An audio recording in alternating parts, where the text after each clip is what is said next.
Cerita ini fakta atau fiksi? Silakan putuskan sendiri.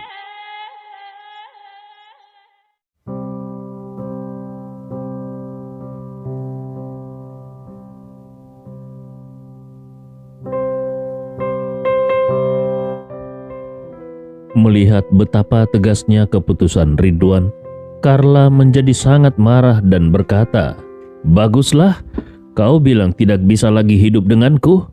Baiklah, kau bisa pisah rumah denganku selama 2 tahun dulu, lalu gugat cerai di pengadilan." Setelah mengatakan itu, Carla mendengus dingin dan melanjutkan, "Tapi Ridwan, ku beritahu kau kalau aku ini orang yang sangat pendendam.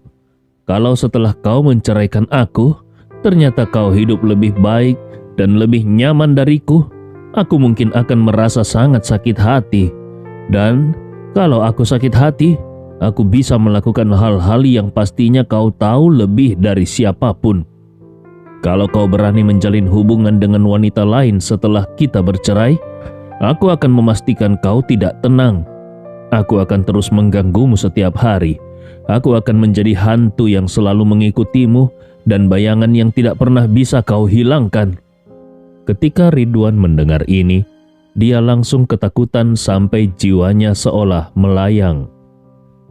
Dengan perkataan Carla ini, meskipun dia bisa menahan 2 tahun hidup terpisah dengan Carla dan akhirnya bisa bercerai, tetap saja Carla tidak akan membiarkannya hidup tenang. Kalau pada saat itu dia bersama Mariska dan Carla mengetahuinya, Carla pasti akan menjadi gila.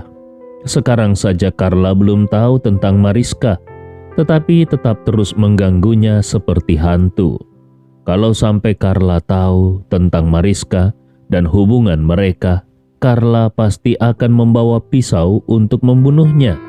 Lebih dari itu, Carla juga pasti tidak akan membiarkan Mariska hidup tenang.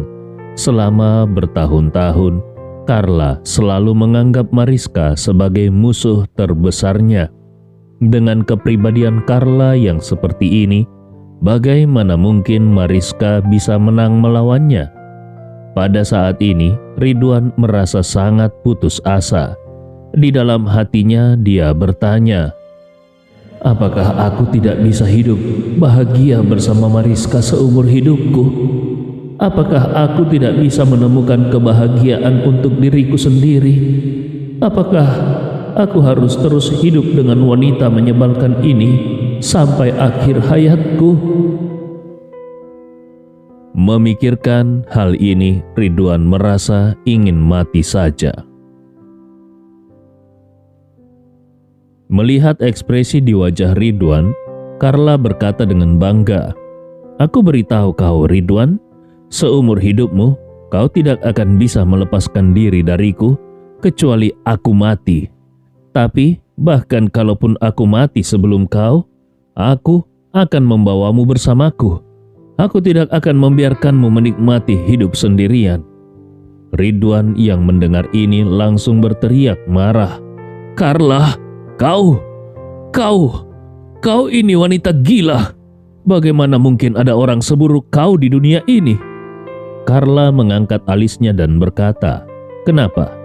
Apa yang salah dengan orang sepertiku? Bukankah kita menikah dan punya anak? Kau pikir kau bisa seenaknya meninggalkanku?"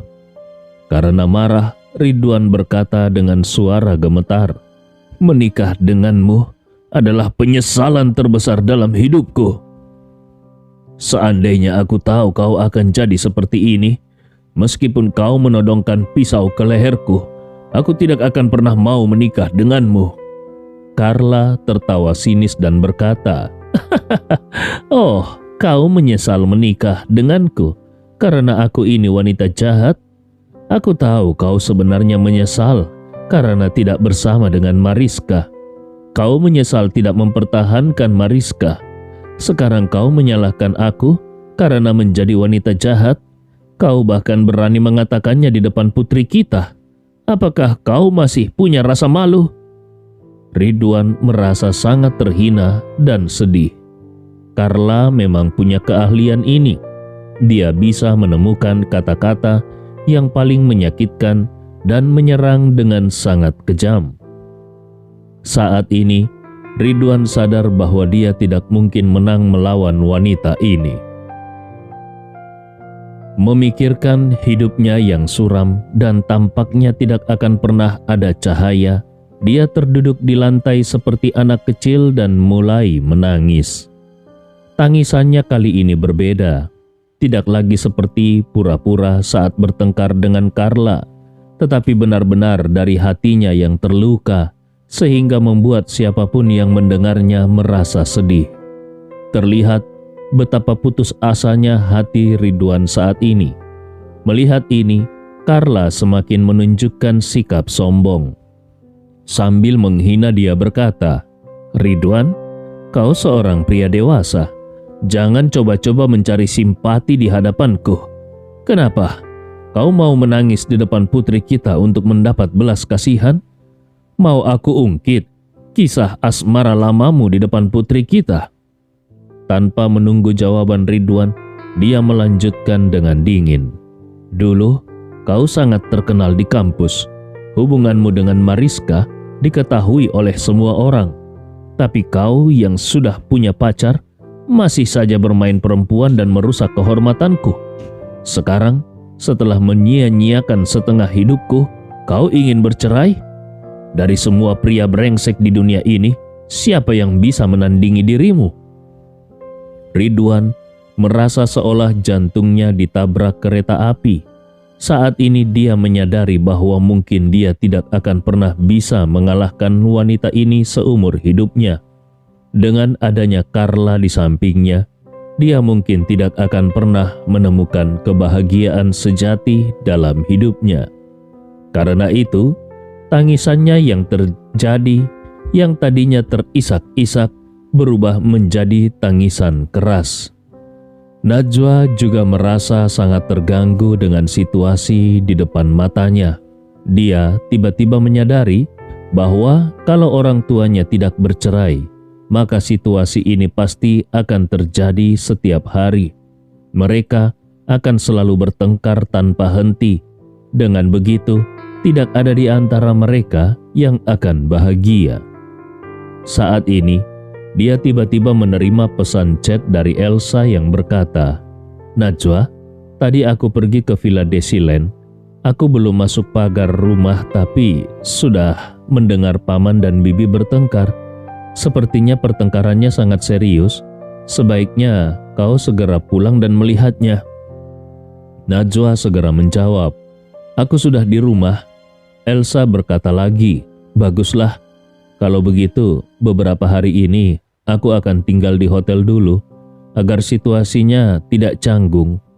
Najwa merasa sangat tidak enak hati. Tadinya dia mengajak Elsa tinggal di rumah, agar tidak harus tinggal sendirian di hotel. Tetapi siapa sangka, setelah pindah, ayahnya malah mengundang mantan pacarnya ke rumah ketika ibunya menghilang. Sekarang ibunya sudah kembali. Mereka langsung bertengkar begitu sampai di rumah. Kalau dia yang berada di posisi Elsa, pasti dia juga akan menjauh. Menyadari hal ini, dia hanya bisa menghela nafas dan menjawab, "Elsa, maafkan aku. Setelah masalah keluarga ini selesai, kau bisa kembali ke villa." Elsa segera menjawab, "Tidak usah pikirkan aku. Urus saja urusan keluargamu dengan baik." Sebenarnya dulu Elsa sangat iri pada Najwa, tetapi sekarang tiba-tiba dia merasa tidak begitu iri lagi. Ini karena keluarga Najwa ini benar-benar aneh sekali. Kalau dia harus hidup dalam suasana keluarga seperti itu, mungkin dia sudah lama menyerah. Saat ini, Ridwan sudah kembali ke kamarnya sambil menangis. Sementara Carla, setelah melihat suaminya pergi, dia kehilangan minat untuk melanjutkan pertengkaran. Dengan puas dia berkata, aku mau berendam di bak mandi besar dulu." Melihat orang tuanya kembali ke kamar masing-masing, Najwa dengan lesu berkata kepada Andi, "Benar-benar melelahkan. Kepalaku sakit sekali. Aku juga mau berendam di kamar mandi. Kalau tidak, aku bisa gila. Andi Rewa yang tiba-tiba teringat bahwa malam ini dia punya kesempatan untuk naik level, segera mengikuti istrinya dengan senyum penuh arti. Ketika Andi melihat Najwa pergi ke kamar mandi di kamar tidur untuk mandi, dia pun pergi ke kamar mandi tamu di lantai yang sama untuk mandi. Andi mandi dengan cepat, jadi ketika Najwa keluar dari kamar mandi, dia sudah selesai mandi dan sedang berbaring di tempat tidur. Najwa melihat Andi yang mengenakan kaos dan celana pendek, sedang berbaring di tempat tidur dengan santai. Dia terkejut sejenak, lalu langsung bertanya, "Kenapa kau tidur di tempat tidur?" Andi Rewa tersenyum dan berkata, "Istriku, bukankah kita sudah sepakat bahwa aku akan naik tingkat ketika ibu sudah kembali ke rumah? Sekarang ibu sudah kembali. Kau tidak mungkin masih tidak mengizinkanku naik, kan?" Najwa langsung merasa sedikit canggung. Aku..." Dia juga tidak tahu bagaimana menjawab pertanyaan Andi ini.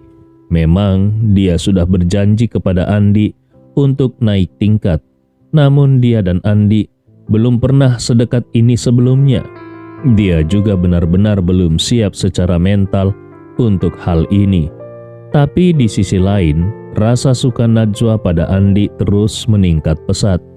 Terutama hari ini, ketika dia melihat Andi menyumbangkan uang untuk renovasi dan juga melihat Andi membantu teman baiknya mendapatkan pekerjaan.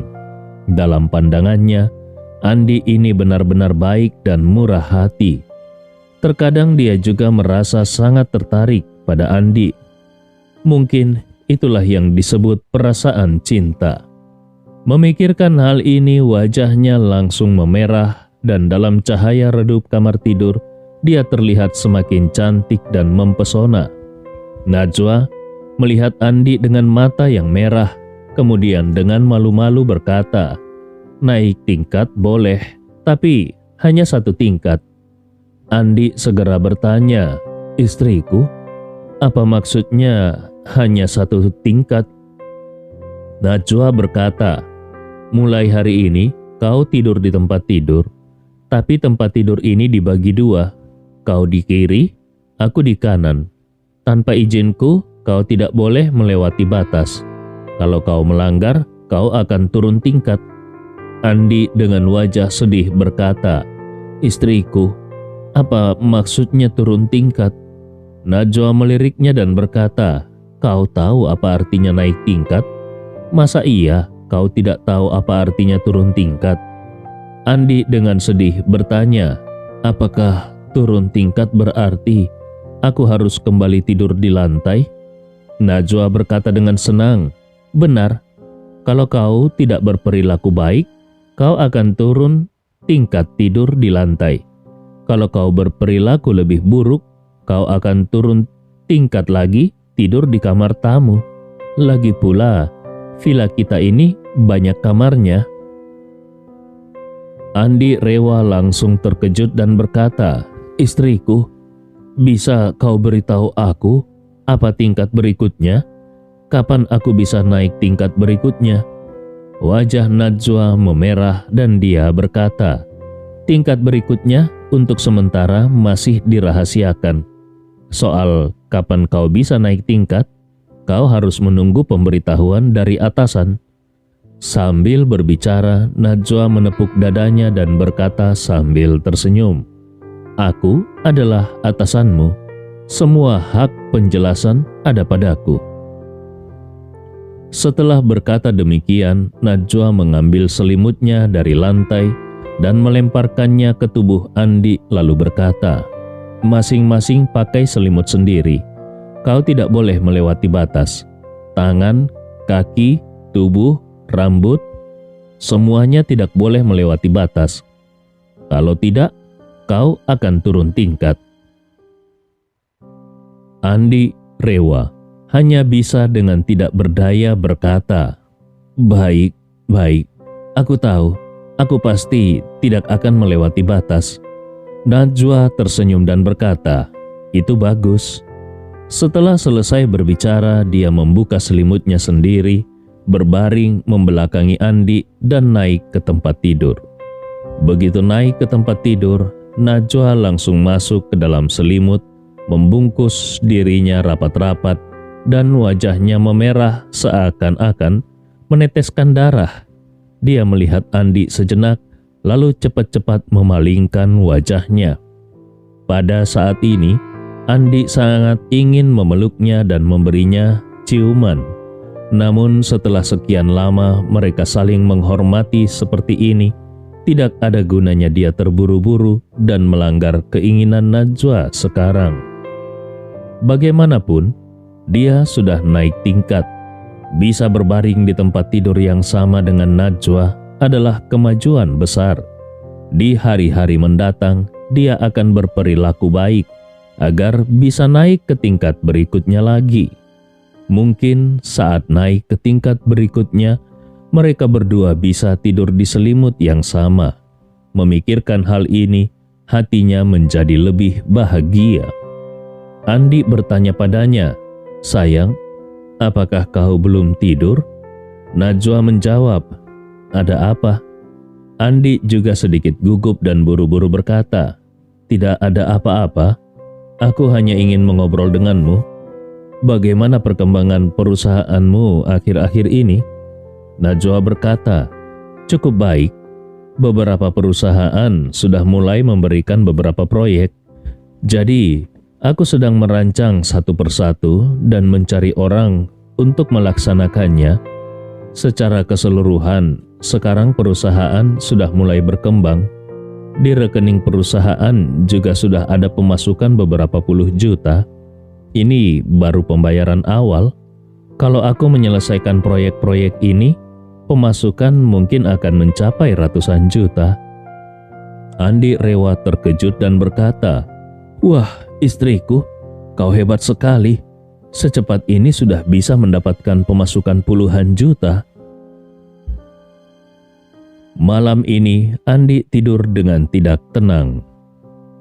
Meskipun dia hanya naik satu tingkat, tapi ini adalah pertama kalinya dia tidur satu ranjang dengan Najwa sejak mereka menikah. Tentu saja meskipun tidur di ranjang yang sama, mereka tidak berbagi bantal. Keduanya menggunakan bantal masing-masing dan tidur di selimut masing-masing. Andi juga tidak berani melampaui batas di tengah ranjang karena dia tidak ingin turun satu tingkat. Najwa juga tidak bisa tidur dalam waktu yang lama. Hatinya sangat tegang.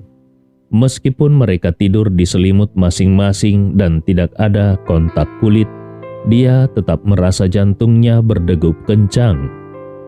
Iya, ini adalah pertama kalinya dia tidur di ranjang yang sama dengan seorang pria sejak dia tidur terpisah dari orang tuanya saat kecil. Dengan pikiran yang berbeda-beda, mereka berdua tidak bisa tidur selama beberapa waktu sebelum akhirnya tertidur. Keesokan paginya, Andi membuka mata dan mendapati Najwa sudah tidak ada di sampingnya. Mendengar suara air dari kamar mandi, Andi tahu bahwa Najwa sedang mandi. Najwa adalah gadis yang sangat mencintai kebersihan. Dia biasanya mandi setiap pagi dan malam, dan Andi sudah terbiasa dengan hal ini. Dia meregangkan tubuhnya dan hendak bangun, namun tiba-tiba ponselnya yang berada di bawah bantal bergetar. Dia mengambil ponselnya dan melihat bahwa panggilan itu berasal dari Tina. Saat menjawab telepon, terdengar suara Tina yang sangat cemas. "Kak Andi, ada masalah di panti asuhan." Andi segera bertanya, "Ada apa? Apa yang terjadi di panti asuhan?"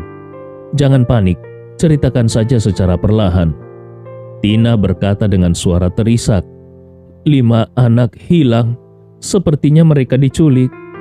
Mendengar bahwa anak-anak di panti asuhan Desa Kalumpang diculik, Andi merasa sangat cemas. "Apa? Siapa yang berani melakukan ini?" Untuk apa para penjahat itu mengincar anak-anak panti asuhan? Tina menangis dan berkata, belakangan ini memang banyak terjadi penculikan anak. Ini adalah bisnis yang sangat menguntungkan bagi para penjahat itu, karena setiap anak bisa dijual dengan harga yang sangat tinggi. Andi Rewa segera bertanya, lalu apakah kau sudah melapor ke polisi? Tina segera menjawab, Pak Ismail sudah melapor ke polisi sejak awal dan polisi sudah sempat ke sini. Berdasarkan pengamatan mereka terhadap TKP, mereka memperkirakan anak-anak diculik sekitar 4 jam yang lalu. Dalam 4 jam itu, mereka mungkin sudah keluar dari desa ini dan bahkan mungkin sudah keluar dari provinsi. Saat ini hati Andi Rewa dipenuhi dengan amarah.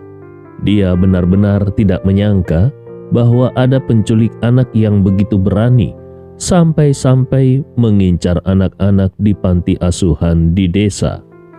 Begitu memikirkan anak-anak itu yang mungkin akan dijual kepada geng pengemis yang kejam dan bahkan mungkin akan dijadikan cacat, Andi merasa sangat marah dan ingin menghancurkan para penculik itu menjadi berkeping-keping.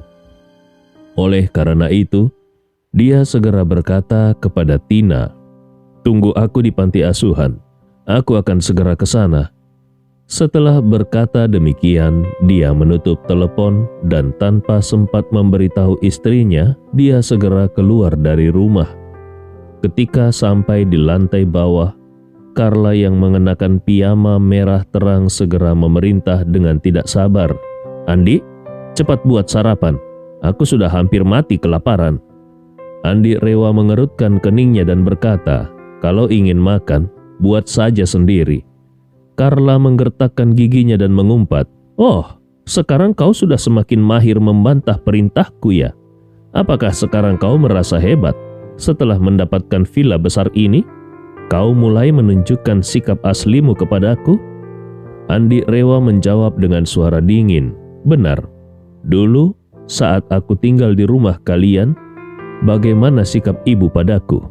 Ibu bisa merenungkannya, karena mungkin dalam waktu dekat, aku juga akan memperlakukan ibu seperti ibu memperlakukanku dulu." Seketika Carla kehilangan keberaniannya dan hanya bisa berkata, "Kau?" Barulah dia benar-benar menyadari bahwa Andi Rewa yang sekarang berbeda dengan yang dulu. Sekarang dia tidak memiliki apa-apa untuk menekan Andi. Dulu dia selalu mengatakan bahwa Andi makan dan tinggal di rumahnya, tetapi sekarang semuanya sudah berbalik. Pada saat ini Ridwan juga keluar dari lift. Ketika melihat Andi yang sepertinya akan keluar rumah, dia bertanya, "Andi, kau mau pergi kemana?" Andi menjawab, "Aku ada urusan sedikit di panti asuhan di Kalumpang." Ridwan segera berkata, "Kebetulan aku juga harus pergi ke asosiasi kaligrafi untuk mengurus sesuatu. Biar ku antar kau ke terminal." Andi Rewa mengangguk, "Baik ayah." Carla sontak berteriak, "Ridwan, kau tidak boleh pergi. Buatkan sarapan untukku." Ridwan memandangnya dengan jengkel dan berkata, "Kalau ingin makan, buat sendiri. Kalau kau tidak mau membuatnya, ya sudah, jangan makan." Setelah berkata demikian, dia tidak menghiraukan Carla lagi. Menantu dan mertua itu keluar rumah, sementara Carla hanya bisa menggertakkan giginya karena marah. Sekarang dua pria di rumah ini tidak menghiraukannya. Kewibawaannya di rumah ini sudah hilang, terutama Ridwan. Kemarin berani-beraninya dia berkata ingin bercerai dengannya. Ridwan sudah menikah dengannya lebih dari 20 tahun dan selama ini Ridwan tidak pernah berani bicara begitu. Jadi pasti ada sesuatu yang tidak beres. Dia harus mencari cara untuk menyelidikinya. Saat ini Andi dan Ridwan sudah sampai di garasi. Ridwan masuk ke mobil BMW-nya dan membawa Andi keluar rumah. Begitu mobil keluar rumah, Ridwan segera bertanya dengan tidak sabar. "Andi, biasanya kau punya banyak ide. Tolong beri ayah saran. Bagaimana caranya agar ayah bisa bercerai dengan ibumu yang cerewet itu?" Andi Rewa menjawab, "Kemarin ibu sudah bilang, kalau mau bercerai setidaknya harus pisah rumah dulu selama 2 tahun. Ridwan dengan tidak sabar berkata, 2 tahun itu terlalu lama. Si wanita galak itu sekarang belum tahu kalau Mariska sudah kembali. Tetapi hal ini pasti tidak bisa disembunyikan terlalu lama. Aku berpikir untuk segera menceraikannya sebelum dia tahu bahwa Mariska sudah kembali." Setelah mengatakan itu, Ridwan pun berkata dengan sedikit frustasi, "Tetapi kau juga dengar apa yang dikatakan wanita galak itu kemarin. Dia bilang, kalau aku mencari wanita lain, dia pasti tidak akan membiarkanku hidup tenang. Aku takut kalau dia tahu tentang Mariska, dia akan membuat masalah bagi Mariska. Mariska itu anggun dan lembut. Dia tidak akan bisa melawan wanita galak seperti Carla." Andi Rewa berkata, "Ayah, aku ingin membantu masalah ini, tetapi aku juga tidak bisa berbuat apa-apa. Ada beberapa hal yang harus ayah selesaikan sendiri." Sebenarnya, Andi ingin membuat Carla lenyap dari dunia ini. Ketika wanita itu mencuri kartu ATM-nya waktu itu, dia sudah memiliki pikiran tersebut. Sayangnya, dia tidak ingin membuat Najwa sedih. Kalau tidak, dia pasti tidak akan membiarkan Carla kembali. Seandainya dia tidak membiarkan Carla kembali, pasti saat ini Ridwan akan menjalani kehidupan yang sangat menyenangkan. Memikirkan hal ini, Andi berkata lagi, "Ayah, masalah terbesar ayah adalah terlalu lemah dan terlalu takut pada ibu. Begitu ibu mengucapkan beberapa kata kasar, ayah tidak tahu harus berbuat apa.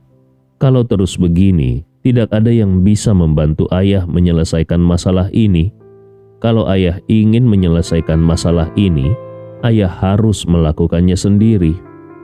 Ridwan menghela nafas dan berkata, "Aku mengerti apa yang kau katakan, tetapi ada beberapa hal yang sudah meninggalkan trauma psikologis, sehingga sangat sulit untuk diatasi." Andi Rewa berkata, "Kalau begitu, aku juga tidak bisa berbuat apa-apa. Ayah dan Bibi Mariska sudah susah payah kembali. Kalau ibu tahu, mungkin dia akan berusaha mati-matian melawan Bibi Mariska. Dia tidak akan menyerah sampai Bibi Mariska keluar dari kota ini. Pada saat itu, ayah harus mempertimbangkan apa yang akan dilakukan." Mendengar ini, hati Ridwan seketika menciut. Dia paling takut hal ini akan terjadi. Kalau Carla benar-benar tahu Mariska kembali, dia pasti akan membuat masalah bagi Mariska dan tidak akan berhenti sampai tujuannya tercapai. Ridwan hanya bisa menghela nafas dan berkata, "Aku akan memikirkannya dengan baik. Semoga aku bisa menemukan solusi." Ridwan mengantar Andi ke terminal, lalu dia pergi ke asosiasi kaligrafi untuk mengadakan acara apresiasi seni. Setelah beberapa jam perjalanan, Andi pun tiba di panti asuhan Kalumpang. Begitu turun dari mobil, Andi melihat Tina sedang menunggunya di pintu masuk. Gadis kecil itu segera berlari ke arahnya sambil menangis. Andi menepuk punggungnya dengan lembut dan berkata serius, "Tenang saja, aku pasti akan berusaha semaksimal mungkin. Apakah Pak Ismail sudah kembali dari kantor polisi? Apakah ada petunjuk baru?" Tina menggelengkan kepala dengan mata merah. "Pak Ismail belum kembali, dan aku tidak tahu apakah ada perkembangan baru atau tidak."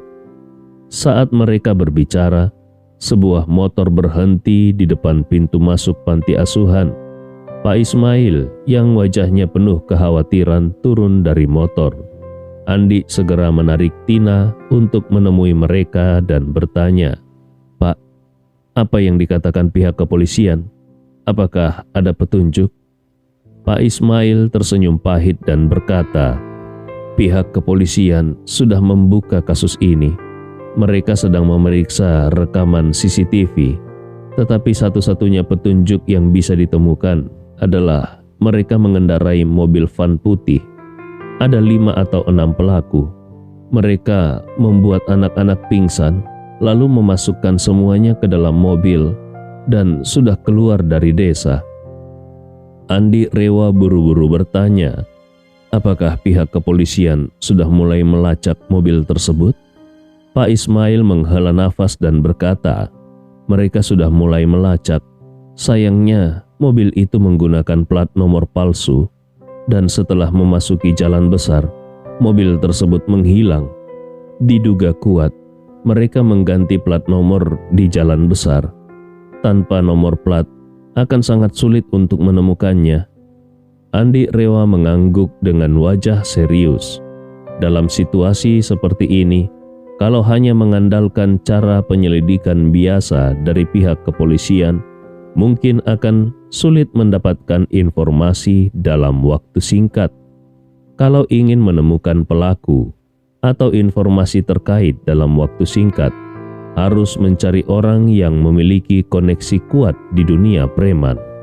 Biasanya para preman tersebut memiliki banyak informan yang tersebar di berbagai bidang, sehingga informasi mereka lebih mendalam daripada pihak kepolisian. Ketika memikirkan ini, Andi Rewa langsung menelpon Albert.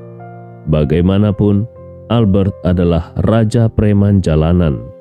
Mata-matanya jauh lebih banyak daripada orang biasa. Begitu telepon tersambung, Albert dengan hormat bertanya, "Tuan Andi, ada perintah apa?" Andi Rewa menceritakan peristiwa penculikan itu dan berkata, "Tolong bantu selidiki, apakah ada orang yang baru-baru ini menyebarkan kabar ingin membeli anak-anak, atau apakah ada orang yang mencari tahu tentang anak-anak?" Banyak kasus bisa terpecahkan bukan karena petugas yang menyelidiki memiliki kemampuan luar biasa atau memiliki bantuan teknologi canggih, melainkan karena penjahat meninggalkan petunjuk penting dalam kelompok mereka sendiri. Misalnya, kalau ada yang kehilangan mobil di daerah tertentu dan melapor ke polisi, metode penyelidikan polisi biasanya dimulai dengan mencari tahu kemana mobil itu pergi, dari mana menghilang, dan siapa yang terakhir terlihat dalam mobil tersebut berdasarkan rekaman CCTV. Tapi, kalau langsung bertanya kepada orang-orang di dunia preman mengenai siapa yang biasa mencuri mobil di daerah ini, atau siapa yang bertanggung jawab menjual barang curian, informasi yang didapatkan biasanya sangat akurat. Namun, yang tak kalah penting adalah dunia bawah memiliki aturan dan regulasi yang sangat jelas, bahkan bagi anggota internal untuk mendapatkan informasi tertentu, kemampuan dan status mereka harus sesuai dengan informasi yang ingin mereka dapatkan. Kalau tidak, mereka tidak mungkin mendapatkan informasi tersebut. Kalau seorang penjahat kecil ingin tahu bisnis apa yang baru-baru ini dilakukan oleh Albert, atau dengan siapa Albert makan dan siapa yang Albert temui, kemungkinan besar dia tidak akan bisa mendapatkan informasi tersebut. Namun, kalau Albert ingin tahu apa yang sedang dilakukan oleh seorang penjahat kecil, atau dengan siapa dia sering berhubungan, hanya dengan satu kata, anak buahnya bisa mendapatkan informasi tersebut. Karena itu, Albert segera mulai menyelidiki. 10 menit kemudian, ada sebuah petunjuk yang diteruskan kepada Albert. Ada seorang pemuda bernama Fadli yang baru-baru ini menanyakan di mana dia bisa membeli anak-anak. saat sedang makan bersama teman-teman preman lainnya. Andi buru-buru bertanya, "Siapa Fadli ini?" Albert menjawab, "Pemuda ini berasal dari kota ini. Sejak kecil, dia sudah melakukan perbuatan jahat. Keluarganya juga ikut menjalankan bisnis ilegal ini. Sebelum dewasa, dia sudah terlibat dalam banyak kegiatan kriminal, dari mencuri hingga merampok dan menculik. Apa saja yang bisa menghasilkan uang, pasti dilakukannya. Beberapa tahun yang lalu, keluarganya terlibat dalam pembajakan film. Mereka menghasilkan uang dengan menyelinap ke bioskop dengan kamera untuk merekam film yang sedang diputar, kemudian membuat salinan bajakan dan menjualnya. Saat itu mereka sangat sukses, hingga seorang tokoh besar berinvestasi dalam sebuah film besar, dan film itu dibajak oleh mereka. Segera setelah dirilis, tokoh besar itu kemudian menyuruh orang memotong satu tangan pemuda ini. Setelah itu, dia tidak berani lagi terlibat dalam pembajakan film, dan keluarganya beralih menjadi penyelundup manusia. Mereka khusus memperdagangkan anak-anak di bawah umur. Kadang-kadang, mereka mengumpulkan sejumlah besar anak di bawah umur untuk disewakan ke geng pengemis. Beberapa waktu lalu, polisi melakukan operasi penyelamatan khusus terhadap anak-anak di bawah umur yang dikendalikan oleh geng pengemis tersebut dan menyelamatkan banyak anak. Jadi, sekarang geng pengemis sedang mencari anak-anak di mana-mana, dan pemuda ini bertugas mencari anak-anak untuk mereka. Andi Rewa dengan dingin bertanya, "Jadi, seluruh keluarganya terlibat dalam bisnis ini?" Albert menjawab, "Benar, Tuan. Ada 6 orang dalam keluarganya, yaitu ayahnya, ibunya, 2 saudara laki-lakinya, dan seorang saudara perempuan. Semuanya terlibat dalam bisnis ini." Andi Rewa menggertakkan gigi dan berkata, "Sampah seperti ini memang pantas mati." Lalu dia bertanya lagi, "Albert, apakah kau tahu di mana pemuda ini sekarang? Aku ingin tahu semua aktivitasnya dalam 2 hari terakhir." Albert berkata, "Sedang dalam proses penyelidikan. Pasti tak lama lagi akan ada petunjuk, Tuan." Andi mengangguk dan berkata, "Kalau ada petunjuk, pastikan segera memberitahuku." Albert dengan hormat berkata, "Baik Tuan Andi, aku mengerti." Andi menutup telepon. Lalu dia berbalik dan mendekati Pak Ismail dan Tina lalu berkata, "Kalian jangan terlalu khawatir. Aku sudah meminta bantuan teman-temanku untuk mencari petunjuk. Mereka cukup berpengaruh, jadi aku yakin akan segera ada informasi yang masuk." Pak Ismail dengan mata merah berkata, "Andi, terima kasih banyak." Pada saat ini, telepon dari Albert masuk. Andi segera menjawab. Terdengar suara Albert di seberang sana. "Tuan Andi, aku sudah mencari informasi. Tadi malam, Fadli meminjam sebuah mobil van dengan plat nomor palsu dari seorang teman di jalanan. Keluarganya yang terdiri dari 6 orang keluar rumah malam itu dan menghilang pada dini hari." Andi mengangkat alisnya dan berkata dengan suara dingin, "Meminjam sebuah van? Orang yang menculik anak-anak itu juga mengendarai sebuah van. Kukira ini pasti perbuatan pria itu dan keluarganya." Albert segera berkata, "Tuan Andi, bagaimana kalau kita memberikan nomor telepon pria ini kepada polisi, agar polisi bisa melacak dan menangkapnya berdasarkan nomor teleponnya?" Andi Rewa berkata dengan suara dingin, "Tidak. Terlalu ringan kalau orang jahat yang menyakiti anak-anak ini hanya dihukum dengan masuk penjara. Aku menginginkan nyawa mereka." Albert langsung gemetar dan berkata tanpa berpikir panjang, "Tuan, kalau kau membutuhkan bantuanku, aku akan berusaha sekuat tenaga." Andi bertanya, Bisakah kau melacak lokasi pria itu berdasarkan nomor teleponnya? Albert berkata, tidak masalah, aku punya orang di perusahaan telekomunikasi yang bisa memeriksa lokasi real time-nya. Andi berkata, bagus, segera cari tahu lokasinya. Albert segera berkata, Tuan Andi, beri aku waktu 5 menit. Andi mengangguk, baik. Andi rela menutup telepon dan segera menelpon Ibnu Qomar lalu bertanya, berapa banyak helikopter yang bisa dikerahkan di saat ini? Dan berapa banyak orang yang bisa ditampung di masing-masing helikopter itu? Ibnu Qomar berkata, Puang Andi, di JX Marion ada 2 helikopter besar yang masing-masing bisa menampung 12 orang. Di bandara, perusahaan penerbangan umum yang diinvestasikan oleh keluarga Rewa memiliki 3 helikopter sedang, masing-masing bisa menampung 8 orang. Andi Rewa mengangguk dan berkata, siapkan semua helikopter, bawa orang-orang terbaikmu dan segera kirim 1 helikopter ke dekat panti asuhan di Kalumpang untuk menjemputku. Ibnu Qomar buru-buru bertanya, Puang Andi, apa yang ingin kau lakukan? Andi Rewa berkata dengan suara dingin, aku ingin menegakkan keadilan. Mendengar nada bicara Andi, Ibnu Qomar segera tahu bahwa Andi pasti sedang sangat marah. Tanpa berpikir panjang, dia langsung berkata, Puang, aku akan segera mengatur semuanya. Setelah itu, dia buru-buru bertanya, Puang, sekarang aku akan naik helikopter untuk menjemputmu.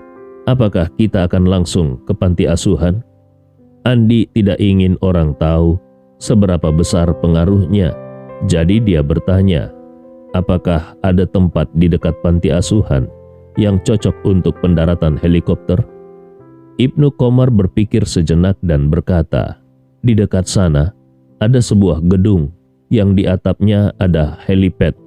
Bagaimana kalau kau pergi ke sana sekarang? Itu adalah sebuah bangunan yang tidak ditinggali. Aku juga akan berangkat sekarang dan akan segera sampai. Andi Rewa segera berkata, baik, cepatlah. Ibnu Qomar mengangguk, aku mengerti. Setelah menutup telepon, Andi berkata kepada Pak Ismail dan Tina, aku punya teman yang mungkin bisa menemukan beberapa petunjuk. Aku akan pergi menemuinya sekarang. Kalian tunggu saja kabar dariku dengan sabar. Tidak usah terlalu khawatir. Tina akhirnya mengangguk dan dengan patuh berkata, baik Kak Andi, kami akan menunggu kabar baikmu di sini. Kau harus membawa adik-adik kami itu kembali. Andi Rewa menatap mereka dengan tekad dan berkata, tenang saja, aku pasti akan membawa mereka kembali dengan selamat. Setelah itu, dia segera meninggalkan panti asuhan dan menuju ke sebuah gedung yang dikatakan Ibnu Qomar tadi. Sementara itu, polisi melalui berbagai media mengeluarkan laporan pencarian di seluruh masyarakat. Dalam sekejap, berita tentang 5 anak panti asuhan yang diculik oleh pedagang manusia menyebar di seluruh internet dan diketahui oleh banyak orang. Di banyak platform berita, informasi ini segera menduduki peringkat pertama di daftar tren. Informasi ini membuat semua orang menjadi sangat marah. Dalam sekejap, jutaan pengguna internet di seluruh negeri marah, mencaci, mengutuk, berkomentar dan membagikan berita ini, sehingga membuat pencarian informasi tetap tinggi. Harus diketahui, dalam beberapa tahun terakhir, para pedagang manusia menjadi semakin berani. Banyak keluarga hancur karena anak-anak mereka diculik dan dijual oleh para pedagang manusia. Di setiap keluarga, anak adalah harta paling berharga bagi orang tua. Kalau harta ini dicuri atau diculik, para orang tua tersebut mungkin kehilangan harapan dan motivasi untuk hidup. Banyak keluarga yang tadinya bahagia dan harmonis akhirnya hancur berantakan karena para pedagang manusia ini. Yang paling tidak bisa diterima adalah kalau para penculik itu dengan sengaja membuat anak-anak tersebut cacat untuk dijadikan pengemis. Itu akan membuat hidup anak-anak ini hancur total. Oleh karena itu, pada saat ini, seluruh rakyat sangat peduli dengan nasib 5 anak yang diculik ini. Andi hanya memikirkan bagaimana segera menyelamatkan anak-anak tersebut. Ketika dia sampai di atap gedung, sebuah helikopter sudah mendekat dari kejauhan. Pada saat yang sama, Albert mengirim sebuah alamat melalui chat dan memberitahu, "Tuan Andi, sekarang Fadli sudah keluar provinsi. Namun mereka tidak berani melewati jalur lancar. Jadi mereka hanya menempuh jalan biasa dan baru menempuh sekitar 400 km. Andi rela melihat alamat itu dan menemukan bahwa mereka sedang menuju ke utara. Saat ini, helikopter mendarat perlahan di atap gedung. Namun sebelum benar-benar mendarat, Ibnu Komar sudah membuka pintu dan Andi langsung melompat masuk. Dia langsung berkata, "Segera perintahkan pilot untuk lepas landas dan terbang penuh ke arah utara. Juga arahkan helikopter lainnya dengan kecepatan penuh ke arah yang sama." Ibnu Komar segera memberitahu pilot melalui intercom, "Baik, Puang." Kemudian Ibnu Komar bertanya kepada Andi, "Puang, mohon maaf kalau aku lancang. Apa yang sebenarnya terjadi sehingga kau begitu terburu-buru?" Andi dengan wajah gelap berkata, "Ada satu keluarga pedagang manusia yang menculik 5 anak dari panti asuhan." Ibnu Komar terkejut dan berkata, "Astaga, orang-orang ini sungguh tidak berperi kemanusiaan dan tega melakukan hal sekeji ini." Andi berkata dengan suara dingin, "Di antara penipuan, pencurian, dan perdagangan manusia yang paling aku benci adalah perdagangan manusia. Banyak dari mereka yang sulit untuk menemukan keluarga mereka lagi, sehingga menjadi yatim piatu, meskipun mereka sebenarnya bukan yatim piatu." Ibnu Komar segera berkata, "Puang, tenang saja. Aku membawa tim terbaikku kali ini. Setelah kita menangkap mereka, aku akan memastikan mereka dihancurkan menjadi berkeping-keping." Andi Rewa berkata, "Aku tidak hanya ingin menghancurkan mereka, tapi aku juga ingin menghancurkan seluruh jaringan mereka, semua rekan dan mitra mereka." Tiba-tiba Andi teringat sesuatu dan bertanya, "Bukankah keluarga hartawan berada di lokasi para penculik itu?" Cerita ini fakta atau fiksi? Silakan putuskan sendiri.